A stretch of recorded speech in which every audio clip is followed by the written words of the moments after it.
మోహన్ బాబుకు సంబంధించిన యూనివర్సిటీ బౌన్సర్ల తీరుపై మంచు మనోజ్ మండిపడ్డారు.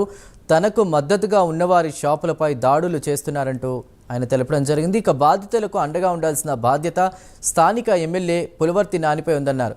తాను ఆస్తుల కోసం కాదు, ఆత్మ గౌరవం కోసం పోరాటం చేస్తున్నానని మంచు మనోజ్ స్పష్టం చేశారు. నిన్న వాళ్ళు మూవీ ఫంక్షన్కి నన్ను పిలిస్తే నేను తప్పకుండా వస్తానని చెప్పి రాయచోటికి వెళ్ళడం జరిగింది.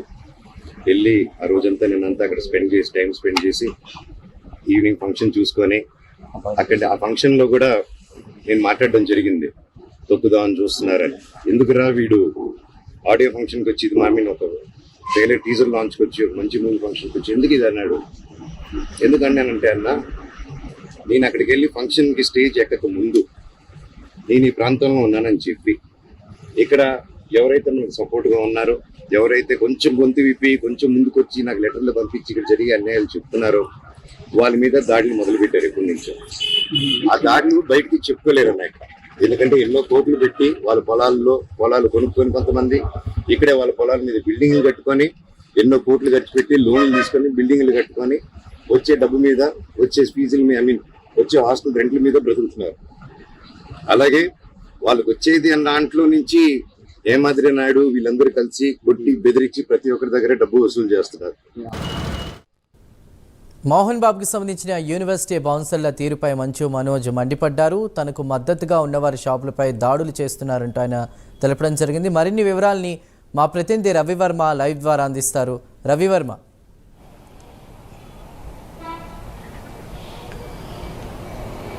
చందు, మంచు మనోజ్ పేర్కొన్నటువంటి విధానం వాస్తవాలుగా స్థానికంగా ఉన్నటువంటి ప్రజలు కూడా ఏకీభవిస్తున్నారు. ప్రధానంగా అక్కడ బౌన్సర్ టీంను నిర్వహిస్తున్నటువంటి హేమాద్రి నాయుడు తీరు వల్లే ఇవాళ బౌన్సర్లు శృతి మించారని చెప్పేసి భావన సర్వత్రా నెలకొనింది. నిన్న జరిగినటువంటి S5 టీ షాప్లో చిన్న వివాదం, అంటే కూర్చొని మాట్లాడితే సమసిపోయేంటి వివాదాన్ని బౌన్సర్ల ప్రమేయంతో పెద్ద రచ్చ చేశారు. దుకాణాన్ని తీవ్రంగా ధ్వంసం చేశారు. ఇలాంటి జరిగినటువంటి ఘటన పరిణామాలని ఇవాళ మంచు మనోజ్ స్వయంగా వెళ్ళి పరిశీలించారు. ముఖ్యంగా మంచు మనోజ్కి మద్దతుగా ఉన్నటువంటి వారి పట్ల బౌన్సర్లు క్రూరంగా వ్యవహరిస్తున్నారనే భావన సర్వత్రా నెలకొంటా ఉంది. ఇవాళ మంచు మనోజ్కి మద్దతుగా ఉన్నటువంటి దుకాణదారుల మీద షాప్ మీద దాడి చేశారు. ప్రధానంగా దాడి అంటే దుకాణంలో జరిగిన ఒక్క టీ కప్పు సాసరు విరిగిన ఘటన యావత్ దుకాణాన్నే పూర్తిగా ధ్వంసం చేసే పరిస్థితి అయితే నెలకొనింది. దీనికంతా కారణం హేమాద్రి నాయుడు బౌన్సర్లకు ఆదేశం జారీ చేయబట్టే వాళ్ళు దాడి చేశారని చెప్పేసి ప్రధానంగా మంచు మనోజ్ అయితే పేర్కొంటున్నారు. ముఖ్యంగా మంచు ఫ్యామిలీలో అంటే మోహన్ బాబు ఫ్యామిలీలో కూడా విష్ణుతో ప్లస్ మంచు మనోజ్తో తనిగా మనస్పర్ధలు వచ్చేలా వ్యవహరించారని చెప్పేసి ప్రధాన ఆరోపణ ఉంది. మంచు విష్ణు విడిపోవడానికి మూల కారణం హేమాద్రి నాయుడు అని చెప్పేసి మంచు మనోజ్ స్వయంగా ప్రకటించారు. అయితే ఇటీవల పరిణామంలో మొన్న మంచు మనోజు మోహన్ బాబు ఫ్యామిలీలో తలెత్తిన వివాదం నేపథ్యంలో సంక్రాంతి పండుగ సమయంలో మంచు మనోజ్ యూనివర్సిటీకి వస్తున్న సమయంలో బౌన్సర్లు వ్యవహరించిన విధానం హేమాద్రి నాయుడు పేర్కొన్న దాన్ని బట్టే బౌన్సర్లు మంచు మనోజ్ పట్ల క్రూరంగా ప్రవర్తించారు. మంచు మనోజ్ని అడ్డుకున్నారు, యూనివర్సిటీలకు రానికుండా చేశారు. దీనికంతటికీ కారణం హేమాద్రి నాయుడు అని చెప్పేసి మంచు మనోజ్ అయితే స్పష్టం చేస్తున్నారు. అయితే ఇవాళ రంగంపేటకి పేరు వచ్చిందంటే మోహన్ బాబు అక్కడ కళాశాల ఏర్పాటు చేసి యూనివర్సిటీ స్థాపించబట్టే రంగంపేటకు పేరు వచ్చింది.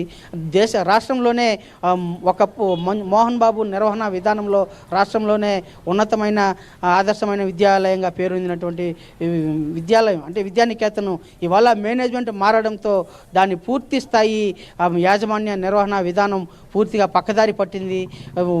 అక్రమంగా వసూలు చేస్తున్నారు, ప్రతిదానికి డబ్బులు వసూలు చేస్తున్నారని చెప్పి భావన విద్యానికేతనలో చదువుతున్నటువంటి విద్యార్థులు అలాగే తల్లిదండ్రులు కూడా స్పష్టం చేస్తున్నారు. ఇలాంటి విధానం పట్ల ఇలాంటి వాటిని తాను అడ్డుకొని విద్యార్థులకు అండగా నిలబడి తండ్రిని స్థాపించినటువంటి కళాశాలకు మంచి పేరు రావాలని చెప్పి తాను అండగా నిలబడితే తన మీదే దాడి చేసి తననే కుటుంబం నుంచి గెంటేసేసారనే అనే విధానాన్ని మంచు మనోజ్ అయితే ప్రస్తావించారు. ఇలాంటి పరిణామాలన్నీ కూడా ప్రజలందరూ, స్థానికంగా ఉన్న వాళ్ళందరూ కూడా నిశితంగా పరిశీలిస్తున్నారు. ఇది మరింత జటిలమయ్యే పరిస్థితి నెలకొనిందని చెప్పేసి మంచు మనోజ్ అయితే పేర్కొంటున్నారు. ముందుగా హేమాద్రి నాయుడు యొక్క విధానాన్ని పక్కన పెట్టాలి, కళాశాల నుంచి దూరం చేయాలని చెప్పేసి హేమాద్రి నాయుడు తీరు పట్ల, బౌన్సర్ల విధానం పట్ల, బౌన్సర్ల యొక్క టీం నిర్వహణ విధానం పట్ల తీవ్రంగా మండిపడ్డారు Manchu Manoj. Chandu. Right Varma, thank you. యాజమాన్యం చేస్తున్నారా లేకపోతే ఎవరు చేస్తున్నారు? బయట వాళ్ళు చేస్తారు. బౌన్సర్లు కావాలని లేదండి, బయట వాళ్ళు ఎవరు లేరు. అక్కడ వర్క్ చేసే వాళ్ళు ఎవరెవరు ఉంటారు. మనకైతే అందరి పేర్లు మనకేం తెలియదు. ఎవరు చేపిస్తున్నారని వాస్తవంగా లోపల పరిస్థితులు మనకు తెలియవు కదండి. మోహన్ బాబు గారు అయితే చేపించరు, సార్ అయితే చేపించరు. ఎవరు చేపిస్తున్నారు? వాళ్ళ దగ్గర ఎవరు చేపిస్తున్నారో మనకు క్లారిటీస్ అయితే మనకు లేవు. అది స్టేషన్ లో చెప్తా అంటున్నాడు ఆయన నోటితో చెప్పలేరు. అది పరిస్థితి. ఎందుకు నిర్ణయం జరిగింది? బాబా గుడి దగ్గర చెప్పి యాక్చువల్ గా మనకు 2 సంవత్సరాల నుంటే మేము ఈ విధంగా ఇబ్బంది పడతాండి. 2 సంవత్సరాలకు ముందు అయితే హాస్టల్ దగ్గర వసూలు చేస్తున్నారు, స్టూడెంట్ కి వసూలు చేస్తారు. ఎంత వసూలు చేస్తున్నారు? ఒక్కొక్క స్టూడెంట్ కి 10,000 15,000 అలా పే చేయమని చెప్పారు. ప్రతి సంవత్సరం ప్రతి సంవత్సరం ఒక స్టూడెంట్ కి ఇవ్వాల్సిందే. ఎవరు వసూలు చేసుకోమంటున్నారు? ఎవరు మనమే తీసుకెళ్లి ఇవ్వాలి. అదే పర్వాలేదు చెప్పండి, మనమే తీసుకెళ్లి ఇవ్వాలి. ఎవరు బెదిరిస్తారు? హేమాద్రి నాయుడు ఈ విషయాన్ని పెద్ద దృష్టికి కానీ తీసుకెళ్ళలేదు. విష్ణు గారి దృష్టికి కానీ తీసుకెళ్ళలేదు. మనోజ్ బాబు గారు కూడా ఫైట్ చేస్తున్నారు కదా.